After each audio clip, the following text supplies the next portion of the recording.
तो मैं नहीं बोल सकता।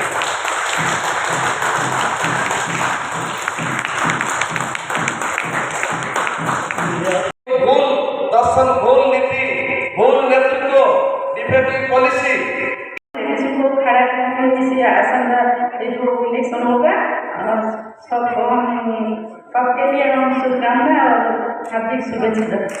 वही कीजिए ना कि आ जाए सब लोग साथ में। चलिए सामने सामने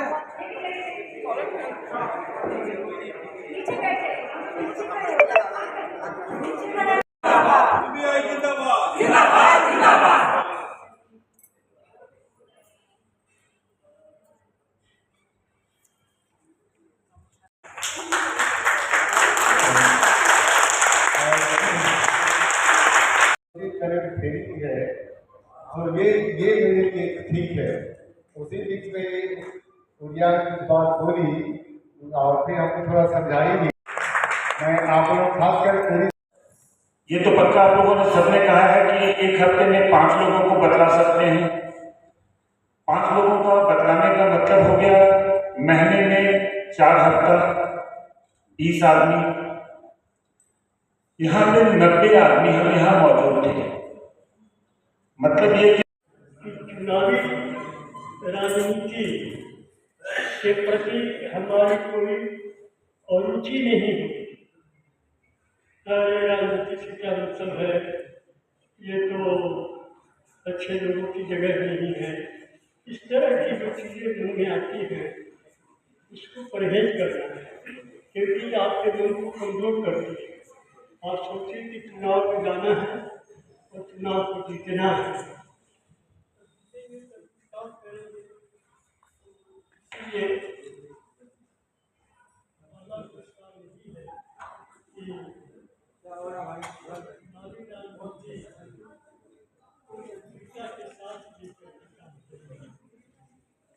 दूसरी बात जो प्रस्ताव में है तो ये कि चुनाव में सफल होना है कि कैसे सफल होंगे, तो इसका जो सामान्य तौर तरीका है इससे कोई भिन्न नहीं है। तौर तरीका वही है, लेकिन थोड़ी गंभीरता ज़्यादा चाहिए। तो सफल कैसे होंगे, तो इसके लिए जो जिस क्षेत्र में है तो चुनाव लड़े नहीं लड़े या किसी और को लड़ने के लिए प्रेरित करें। कम से कम जो अपने विधानसभा के बूथ हैं, जैसे 250 बूथ हैं किसी विधानसभा में, तो 250 बूथ का पूरा संकलन करके और एक एक बूथ को मैनेज करते जाए, एक एक बूथ की कमेटी बनाती जाए, बूथ कमेटी बनाते जाए, जिससे कि उस बूथ पर हमें कोई भी काम करने में दिक्कत नहीं है। इसीलिए बूथ कमेटी का बनाना हमारे सफलता का पहला कदम है। उसके बाद अंतिम में यही कहूँगा कि ये जो बातें आती हैं लोगों के मन में कि चुनाव के लिए काफ़ी धन चाहिए, चुनाव के लिए काफ़ी लोग चाहिए, हम लोग के पास है नहीं, तो हम लोग कैसे इस चीज़ को हासिल कर सकते हैं। तो यहाँ पर मैं कहूँगा कि आप अपने मनोबल को मजबूत कीजिए। सबसे पहली जरूरी चीज़ ये है, जिस वक्त आप ये सोचने लगते हैं कि धन की ताकत से चुनाव जीती जाती है या जाति मजहब के समीकरण से या बाहुबलियों के प्रयास से या जो हम देखते हैं दारू शराब वगैरह से बातें जाते हैं, मुफ्त खोरी की आदतें लगाते रहते हैं हमारे नेता लोग कि मुफ्त का बिजली दे देंगे, मुफ्त का पानी दे देंगे, मुफ्त का राशन दे देंगे। तो ये मेहरबानी नहीं चाहिए, इस चीज़ को ठान लीजिए आप कि हमारे जीने का अधिकार ये संविधान का मौलिक अधिकार होना चाहिए। इसीलिए आप कभी ये मत सोचिए कि आपके पास धन नहीं है, आदमी नहीं है, इसलिए आप आगे नहीं बढ़ सकते। मनोबल मजबूत होना चाहिए। जिसका मनोबल मजबूत है वो कम धन में या अर्थाभाव में और कई लोगों के सहयोग से भी बड़े बड़े लक्ष्य को प्राप्त किया है। तो इसीलिए कई लोग जब उनसे करते हैं ना धन की बात, बाहुबलियों की बात, तो मेरे मन में एक ही सवाल आता है, मन में भी आता है, लोगों से मैं कहता भी हूँ, क्या भगवान धन से कमज़ोर है? क्या धर्म बाहुबलियों से कमज़ोर है? अगर नहीं है तो क्यों भगवान में आस्था रखने वाला, धर्म में आस्था रखने वाला विजयी नहीं है? जतो धर्मस्ततो जयते सत्यमेव जयते। इस तरह की बातें हमारे शास्त्रों में कही गई हैं। मायने की आप अपनी सहमति दे दी है उसके लिए, और आशा है कि शायद आप लोग भी इससे सहमत होंगे कि देश की राजधानी में भी ये प्रोग्राम होने चाहिए। लास्ट 10 साल से वहाँ नहीं हुए हैं, इसलिए मैं हाउस से कहूँगा इस प्रस्ताव को पारित समझा जाए। जिम्मेवारी को हमसे लेकर उधर की ओर से करेंगे और मुझे उसमें बहुत खुशी होगी। और एक बात जो हमारे जो अभी महासचिव जिनको हम लोगों ने का पदभार दिया है, ये कह रहे थे कि जो कमेटी अभी गठित हुई है उसमें हमारी बहनों का रिप्रेजेंटेशन बहुत नहीं है, या है ही नहीं। ये तो जस्ट एक मजबूरी थी, कानू जी को नहीं रख सकते थे हम लोग, उनकी मजबूरी थी, वो रिक्वेस्ट किए थे कि अब हम कुछ गवर्नमेंट से ऐसा लिंक है कि हम कोई पॉलिटिकल पार्टी का मेंबर नहीं हो सकते, तो हम लोग पास कोई अल्टरनेट नहीं था। लेकिन उनको जब हमने कहा कि दीदी को, राजश्री बिस्वाल को आप महिला वर्ग का अध्यक्ष बनाइए, उन्होंने कहा कि हाँ कोई दिक्कत नहीं, उसे बना। मंच पर जो प्रदर्शन है, हमारे टाटा लोग, केंद्रीय कमेटी के लोग, मैं इनका आभार कैसे व्यक्त करूँ?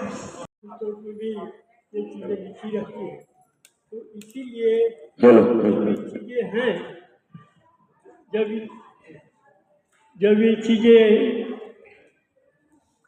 हमारे शास्त्र द्वारा इनको मर्यादा दिया गया है और हम इसको उदाहरण के तौर पर पेश करते हैं, तो कोई कारण नहीं कि हम ये सोचें कि धन नहीं है काम कैसे होगा, आदमी नहीं है काम कैसे होगा। मेरे मन में सवाल कभी नहीं है, मैं कोई पैसे वाला आदमी नहीं हूँ।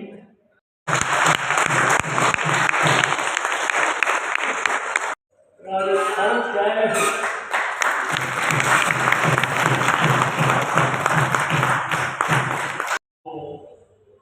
मैं घोषणा कर रहा हूँ,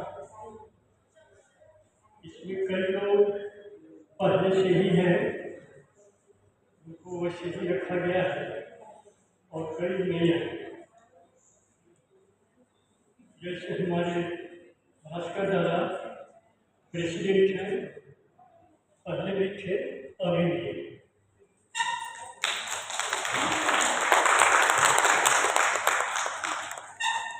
और मैं राष्ट्रीय संयोजक रहा हूँ और अभी भी। और हमारे वाइस प्रेसिडेंट में आशुतोष जी, राकेश रंजन जी और जगमीत राव जी हैं। तो राकेश रंजन जी तो यहाँ मौजूद हैं, आप उनके सामने पीछे की तरफ। और आशुतोष बाबू अपने मित्र के यहाँ भोजन करने गए।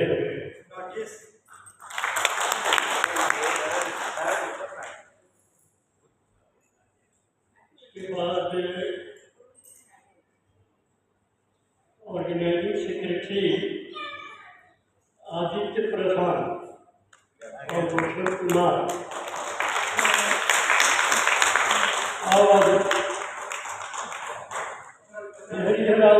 सामने आओ।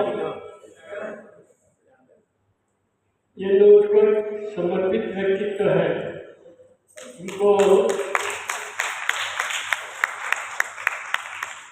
ऑर्गेनाइजिंग सेक्रेटरी का काम दिया गया है। लोग क्या कह रहा है, बात सुनो कि क्या कर रहा है।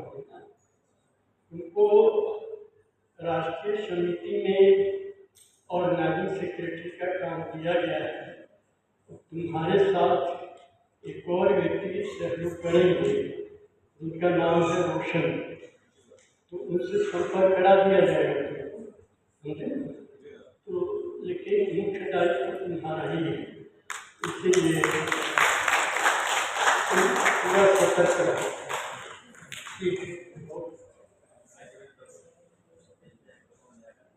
उसके बाद जनरल सेक्रेटरी, यह हमारे कानून के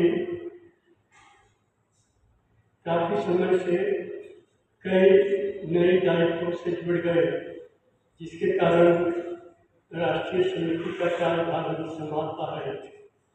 तो यह पद खाली ही था, तो इसमें हमारे लालजी राम जी